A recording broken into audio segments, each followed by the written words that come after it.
চীনের ব্যবসায়ীদের বাংলাদেশে বিনিয়োগের আহ্বান জানিয়ে প্রধানমন্ত্রী তারেক রহমান বলেছেন, নতুন দৃষ্টিতে নতুন বাংলাদেশকে দেখতে হবে। বাংলাদেশ এক বিশাল অর্থনৈতিক ও প্রশাসনিক রূপান্তরের মধ্য দিয়ে যাচ্ছে বলেও উল্লেখ করেন। বিগত বছরগুলোতে বাংলাদেশ চীন সম্পর্ক কূটনীতি থেকে উন্নয়নে, উন্নয়ন থেকে বাণিজ্যে এবং এখন বাণিজ্য থেকে আরও গভীর শিল্প অংশীদারত্বে রূপান্তরিত হয়েছে। 2034 সালের মধ্যে দেশের অর্থনীতিকে $1 ট্রিলিয়ন উন্নীত করার পরিকল্পনা বিএনপি সরকারের। লক্ষ্য অর্জনে গুরুত্ব দেওয়া হচ্ছে বিনিয়োগ বৃদ্ধি ও নতুন কর্মসংস্থান সৃষ্টিতে। এমন বাস্তবতায় চীনা বিনিয়োগ আকর্ষণে বেইজিংয়ে বাংলাদেশ ইনভেস্টমেন্ট ফোরাম শীর্ষক কনফারেন্সের আয়োজন করে বিডা, যেখানে অংশ নেন দেশটির ব্যবসায়ীরা।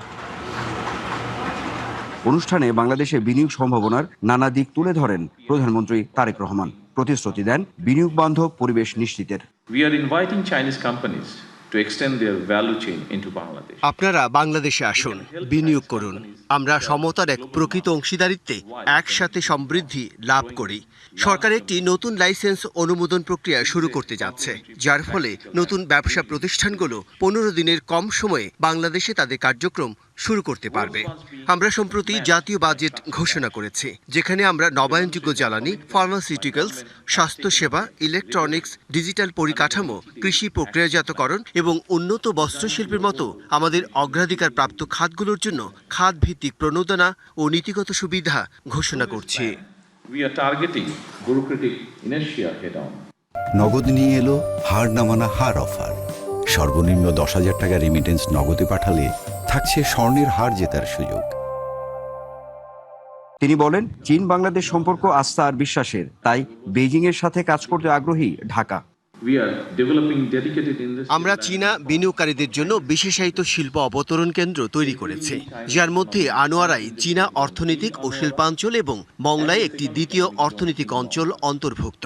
এই স্থানগুলো লজিস্টিক, বন্দর সংযোগ, পরিষেবা, কর্মী সরবরাহকারী এবং একটি দীর্ঘমেয়াদী ইকোসিস্টেম প্রদান করে। শিগগিরই চীনে একটি বিনিয়োগ কার্যালয় খোলার ঘোষণাও দেন প্রধানমন্ত্রী তারেক রহমান। আসুন এই ফোরাম থেকে আমরা একটি অভিন্ন সংকল্প নিয়ে এগিয়ে যাই, যা এই অঞ্চলের সুযোগগুলোকে বাংলাদেশ ও চীন উভয়ের জন্য দীর্ঘমেয়াদী টেকসই প্রবৃদ্ধি, অর্থনৈতিক উন্নয়ন এবং পারস্পরিক সমৃদ্ধিতে রূপান্তরিত করবে। আমরা সমতার এক প্রকৃত অংশীদারিত্বে একসাথে সমৃদ্ধ লাভ করি। আপনাদের সকলকে অসংখ্য ধন্যবাদ। বাংলাদেশ চীন বন্ধুত্ব দীর্ঘজীবী হোক। দ্বিপাক্ষিক বিনিয়োগ চুক্তি উন্নত করতে তার সরকার বদ্ধপরিকর বলেও জানান সরকার প্রধান।